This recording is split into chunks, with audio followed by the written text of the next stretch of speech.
யோவான் 8:28-29 நீங்கள் மனுஷகுமாரனை உயர்த்தின பின்பு நானே அவர் என்றும், நான் என் சுயமாய் ஒன்றும் செய்யாமல் என் பிதா எனக்கு போதித்தபடியே இவைகளை சொன்னேன் என்றும் அறிவீர்கள்.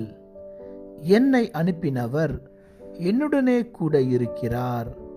பிதாவுக்கு பிரியமானவைகளை நான் எப்பொழுதும் செய்கிறபடியால் அவர் என்னை தனியே இருக்க விடவில்லை என்றார். ஆம் தேவ பிள்ளைகளே, நாம் எப்பொழுதும் பிதாவினுடைய சித்தத்தை அறிந்து அதன்படி நாம் செய்யும் பொழுது ஆண்டவர் நம்மை தனியே விடமாட்டார். நம்முடைய எல்லா காரியங்களிலும் நம்மோடு கூட இருப்பார்.